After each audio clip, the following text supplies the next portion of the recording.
Democrats explain themselves on China.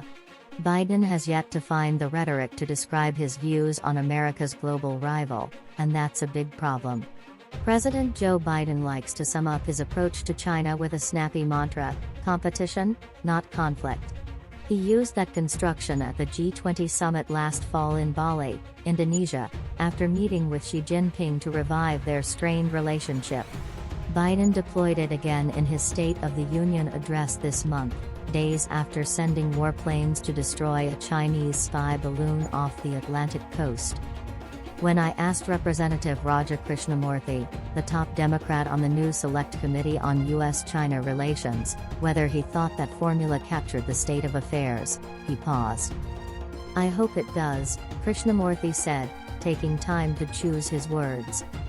Vigorous competition would be a healthy version of a U.S.-China relationship, he said. But he did not sound convinced that Biden's catchphrase fully addressed the status quo, since a competitor like the People's Republic of China can become an adversary if they break the rules to win. "We have to protect our interests and we have to protect our values," Krishnamoorthi said, "even as our businesses and our supply chain are interdependent with the business and technological ecosystem within the PRC." Krishnamoorthi and a small group of Democrats will bring that layered worldview to the Select Committee when it holds its debut hearing on Tuesday. Conceived by the new Republican House majority and approved by a bipartisan vote as a wide-ranging investigative body, the committee is also a crucial opportunity for Democrats to explain their perspective on China for the American people. Up to this point, they have ceded too much of the political discourse on China to the right. If both parties agree that China poses a uniquely complex threat, only one has made it a daily obsession. Across the GOP's warring factions, the Chinese Communist Party is a menace that nearly all can agree to despise. Lawmakers voice that sentiment in sober floor speeches and frothing rants on Newsmax. The challenge for level-headed Republicans on the Select Committee, led by Representative Mike Gallagher of Wisconsin, will be keeping the paranoid right from overwhelming their work. An important job for Democrats will be clarifying their own policies with a message that makes sense to regular people. Krishnamoorthi, a 49-year-old lawyer who is also a senior member of the Intelligence Committee, is sensitive to the task. He said he consulted veterans of the January 6 committee about their methods of commanding public attention, with an eye toward using witness testimony and multimedia to engage a mass audience. In his Chicago area district, Krishnamoorthi said he encounters many constituents alarmed by China's human rights abuses, underhanded economic tactics and militancy toward Taiwan. But few voters can shape that swirling fog of concern into a coherent picture. That fog emanates, in part, from the White House. To people following his policies closely, Biden's China strategy is clear enough. He has imposed painful restrictions on China's tech sector and pressured European allies to do the same. He has deepened military alliances with China's neighbors and promised to supply Australia with nuclear submarines to strengthen its defenses. His administration is weighing new limits on American investment in the Chinese economy. It is an approach aimed at forcefully undermining Chinese power while leaving some room for dialogue on matters of shared concern, like climate change and the war in Ukraine. But Biden has neglected the job of articulating all that to voters in plain English. He has explained one policy at a time, but he has not defined a bigger picture that is clearer than competition, not conflict.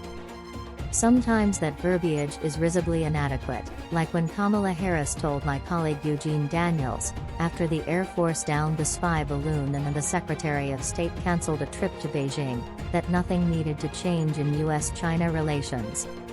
"We seek competition, but not conflict or confrontation," Harris insisted. "Those tumultuous events," she said, "were very consistent with our stated approach." On some subjects, that stated approach has been cryptic. Over and over, Biden has pledged to defend Taiwan from a Chinese attack. He did so at a news conference in Japan, in an interview with 60 Minutes and in a town hall on CNN. But every time, Biden's advisors have walked back his comments under cover of anonymity. Strategic ambiguity is fine as policy planning jargon, but Americans deserve to know whether there is a good chance of open war with a nuclear power inside this decade. They might reasonably expect to have some say in the matter. Then there was Biden's faulty towers moment in the State of the Union speech, the outburst that reminded me of nothing more than John Cleese's sitcom Hotelier losing it before a group of German guests he was determined not to offend.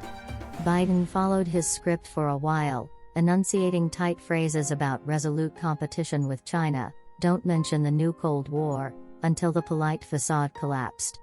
Like Basil Fawlty breaking into a flamboyant goose step, Biden erupted in a shouted taunt, name me a world leader who would change places with Xi Jinping. Name me one. There are occasional moments of piercing clarity when people close to Biden shed the opaque language of diplomacy.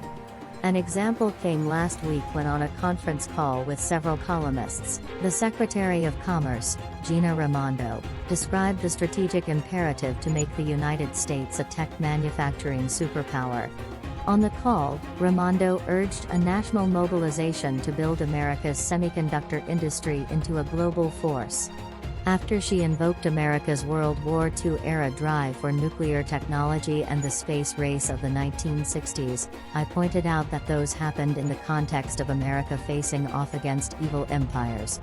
Should Americans understand the semiconductor campaign in similar terms? That is the point, Raimondo answered. We want the American people to make that link, because that's the reality. She predicted, there's going to be two separate tech ecosystems, one led by America with our allies, consistent with our values of openness, transparency, respect for human rights, and another.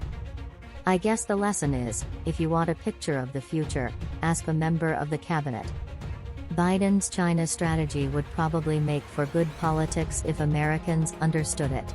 Yet it has mostly existed in a space outside politics, in a world of policy memoranda and formal strategy documents and distant events like the Munich Security Conference. As it is, a sizable majority of the country disapproves of how he is handling relations with China, 58% in a new AP NORC poll. It does not take a world-class diplomatic mind to understand why Biden would avoid giving a forthright account of his tough-on-China policies in a speech to Congress. There is a limit to the rhetorical provocations China will tolerate while maintaining even a tenuous working relationship. But it also does not take a world-class political mind to see the perils in Biden's coded approach. One lesson of the Trump era was that danger lies in the gap between studied elite consensus and visceral public opinion. A policy that is smart and careful and invisible to the untrained eye cannot easily survive a brute attack from a motivated adversary. Good ideas need to be explained and defended if they are to win out over crude and offensive ones. And when it comes to China, crude and offensive ideas abound. Look no further than the proposal in Texas to ban Chinese nationals from buying property. That is but one manifestation of an ugly, reactionary mood that continues to intensify. That phenomenon weighs on Krishnamurthy. The committee, he said, must shun rhetoric that could end up being discriminatory toward Chinese origin people or Asian origin people. That can really infect the conversation and endanger people, he told me. That's what we saw, unfortunately, with President Donald Trump. There is another risk, too, in Biden leaving the full extent of his China strategy unexplained, that unwanted events could take the country by surprise. If Biden and his party aim to counter China's power without prompting an open clash, there is always the risk that they will misjudge how far they can go. Or that China could initiate a conflict for its own reasons, regardless of their precautions. In our conversation, Krishnamurthy sounded most worried about a collision over Taiwan. He told me he is confident the United States would come to Taiwan's defense and the result would be nightmarish for China's military, the People's Liberation Army. Suffice it to say, there are various scenarios that don't end well for, in my opinion, the PLA and the CCP, Krishnamurthy said. But it would be a horrible situation for the world. These are risks that Americans ought to understand. If Biden won't explain them, it is incumbent on other Democrats, like Krishnamurthy and Raimondo, to take up the challenge. It is a job too important to be left up to the president. That's today's latest news. Don't forget to subscribe, like, and comment so that this channel can continue to exist. Thank you for listening to the end, and I hope it's useful.